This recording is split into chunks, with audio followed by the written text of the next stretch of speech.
जमात दहम को मैं दावत देता हूँ। नहमदुहु व नसल्ली अला रसूलिल करीम, अम्मा बाद।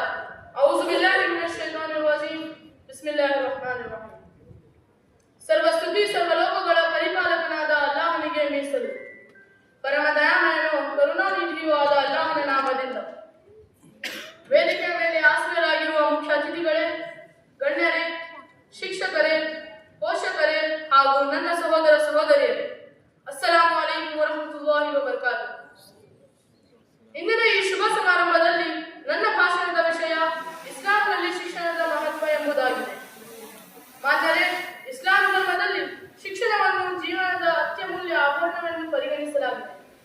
ಮಾನವನು ತನ್ನ ಬದುಕಿನಲ್ಲಿ ಧರಿಸಬಹುದಾದ ಅತ್ಯುತ್ತಮ ಮತ್ತು ಶಾಶ್ವತ ಆಭರಣವೇ ಜ್ಞಾನ.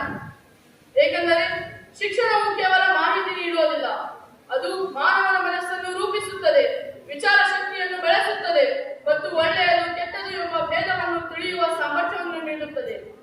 ಶಿಕ್ಷಣವು ಮಾನವನಿಗೆ ಆತ್ಮವಿಶ್ವಾಸ ನೀಡುತ್ತದೆ, ನಿರ್ಧಾರ ಕೈಗೊಳ್ಳುವ ಧೈರ್ಯವನ್ನು ಕಲಿಸುತ್ತದೆ ಮತ್ತು ಅವನೊಳಗೆ ದೂರದೃಷ್ಟಿಯನ್ನು ಬೆಳೆಸುತ್ತದೆ. ಇದು ಕೇವಲ ಶಿಷ್ಟಾಚಾರ ಮತ್ತು ನಡೆನುಡಿಗಳ ವಿಷಯವಲ್ಲ, ಇದು ಜೀವನದ ಪ್ರತಿಯೊಂದು ಕ್ಷೇತ್ರಕ್ಕೆ ಸಂಬಂಧಿಸಿದ ಮಹತ್ವದ ವಿಷಯವಾಗಿದೆ. ಮಾನ್ಯರೇ, ಲೋಕದಲ್ಲಿ ಎಲ್ಲ ವಸ್ತುಗಳು ಹಂಚಿಕೊಂಡಾಗ ಕಡಿಮೆಯಾಗುತ್ತವೆ, ಆದರೆ ಶಿಕ್ಷಣ ಎಂಬ ಸಂಪತ್ತು ಮಾತ್ರ ಹಂಚಿಕೊಂಡಷ್ಟು ಹೆಚ್ಚಾಗುತ್ತದೆ. ಜ್ಞಾನವು ಮಾನವನ ವ್ಯಕ್ತಿತ್ವವನ್ನು ಸುಂದರಗೊಳಿಸುವ ಅಮೂಲ್ಯ ಆಭರಣವಾಗಿದೆ. ಅದಕ್ಕಾಗಿಯೇ ಇಸ್ಲಾಂನಲ್ಲಿ ಶಿಕ್ಷಣವನ್ನು ಪಡೆಯುವುದಕ್ಕೆ ಫರ್ಜ್ ಎಂದರೆ ಅನಿವಾರ್ಯ ಕರ್ತವ್ಯ ಎಂಬ ಸ್ಥಾನಮಾನ ನೀಡಲಾಗಿದೆ. ಮಾನ್ಯರೇ, ಇಸ್ಲಾಮಿನ ಮೊದಲ ಸಂದೇಶವೇ ಶಿಕ್ಷಣಕ್ಕೆ ಸಂಬಂಧಿಸಿದೆ. ಕುರಾನಿನ ಮೊದಲ ಆಯತ್ ಅಲ್ಲಾಹನು ತನ್ನ ಪ್ರವಾದಿ ಮುಹಮ್ಮದ್ ಸಲ್ಲಲ್ಲಾಹು ಅಲೈಹಿ ವಸಲ್ಲಂ ಅವರಿಗೆ ಇಳಿಸಿದ ಮೊದಲ ವಾಕ್ಯವೇ ಇಕ್ರ, ಓದು ಎಂಬ ಆಜ್ಞೆ. ಅಲ್ಲಾಹನು ಹೀಗೆ ಹೇಳುತ್ತಾನೆ, ಸೃಷ್ಟಿಸಿದ ನಿನ್ನ ಪ್ರಭುವಿನ ಹೆಸರಿನಲ್ಲಿ ಓದು. ಅವನು ಮಾನವನನ್ನು ರಕ್ತದ ಗುಡ್ಡೆಯಿಂದ ಸೃಷ್ಟಿಸಿದನು. ಓದು, ನಿನ್ನ ಪ್ರಭು ಅತ್ಯಂತ ದಯಾಳು. ಅವನು ಪೆನ್ನಿನ ಮೂಲಕ ಜ್ಞಾನವನ್ನು ಕಲಿಸಿದನು, ಮಾನವನಿಗೆ ಅವನು ತಿಳಿಯದಿದ್ದನ್ನು ಕಲಿಸಿದನು. ಇದರಿಂದ ಸ್ಪಷ್ಟವಾಗುತ್ತದೆ, ಇಸ್ಲಾಮಿನ ಅಡಿಪಾಯವೇ ಜ್ಞಾನವಾಗಿದೆ. ಮಾನ್ಯರೇ, ನಬಿ ಕರೀಮ್ ಸಲ್ಲಲ್ಲಾಹು ಅಲೈಹಿ ವಸಲ್ಲಂ ಅವರು ಸ್ಪಷ್ಟವಾಗಿ ಹೇಳಿದ್ದಾರೆ, ಜ್ಞಾನವನ್ನು ಪಡೆಯುವುದು ಪ್ರತಿಯೊಬ್ಬ ಮುಸ್ಲಿಂ ಪುರುಷ ಮತ್ತು ಮುಸ್ಲಿಂ ಮಹಿಳೆಯ ಮೇಲೆ ಅನಿವಾರ್ಯ ಆಗಿದೆ. ಇನ್ನೊಂದು ಹದೀಸಿನಲ್ಲಿ ಅವರು ಹೀಗೆ ಹೇಳಿದ್ದಾರೆ, ಜ್ಞಾನವನ್ನು ಪಡೆಯಿರಿ, ಅದಕ್ಕಾಗಿ ನಿಮಗೆ ಚೀನಾಗೆ ಹೋಗಬೇಕಾದರೂ ಸಹ. ಇದು ಜ್ಞಾನಕ್ಕಾಗಿ ದೂರ, ಕಷ್ಟ, ಶ್ರಮ ಯಾವುದೂ ಅಡ್ಡಿಯಾಗಬಾರದು ಎಂಬ ಸಂದೇಶವಾಗಿದೆ.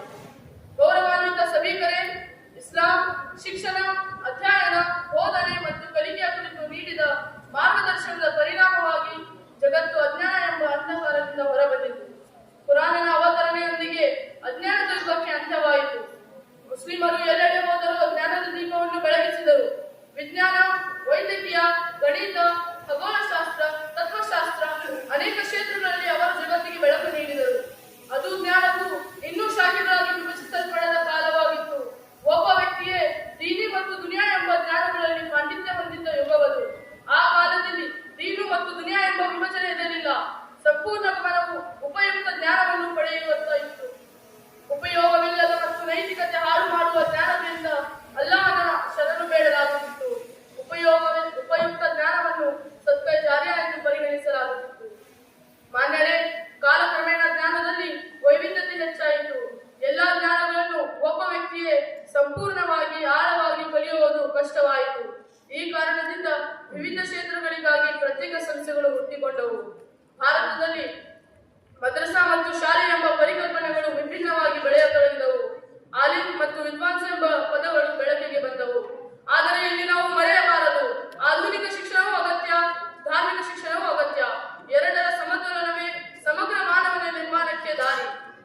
ಮಾನ್ಯರೇ, ಇಂದಿನ ಯುಗವು ಕಂಪ್ಯೂಟರ್ನ ಯುಗ, ವಿಜ್ಞಾನ ಮತ್ತು ತಾಂತ್ರಿಕ ಅಭಿವೃದ್ಧಿಯ ಯುಗ. ಇಂಜಿನಿಯರಿಂಗ್, ವೈದ್ಯಕೀಯ, ಕಾನೂನು, ತಾಂತ್ರಿಕ ವಿದ್ಯೆಗಳು ಕಾಲದ ಅಗತ್ಯ. ಆದರೆ ಅದರ ಜೊತೆಗೆ ದೀನಿ ಶಿಕ್ಷಣವೂ ಅಷ್ಟೇ ಅಗತ್ಯ. ಏಕೆಂದರೆ ಅದು ಮಾನವನಿಗೆ ಮೌಲ್ಯ, ವಿವೇಕ ಮತ್ತು ಮಾನವೀಯತೆಯನ್ನು ಕಲಿಸುತ್ತದೆ. ಮಾನ್ಯರೇ, ನಬಿ ಕರೀಮ್ ಸಲ್ಲಲ್ಲಾಹು ಅಲೈಹಿ ವಸಲ್ಲಂ ಅವರು ಹೇಳಿದ್ದಾರೆ,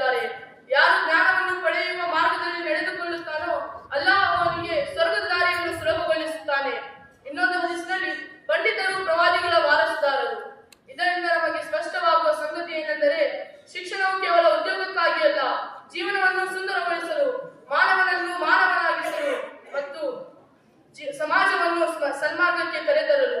ಅಂತಿಮವಾಗಿ ನಾವು ನಮ್ಮ ಮಕ್ಕಳಿಗೆ ಕೇವಲ ಡಿಗ್ರಿ ನೀಡುವ ಶಿಕ್ಷಣವಲ್ಲ, ವಿವೇಕ ನೀಡುವ ಶಿಕ್ಷಣ, ಮೌಲ್ಯ ಕಲಿಸುವ ಶಿಕ್ಷಣ ಮತ್ತು ಮಾನವೀಯತೆಯನ್ನು ಬೆಳೆಸುವ ಶಿಕ್ಷಣ ನೀಡಬೇಕಾಗಿದೆ.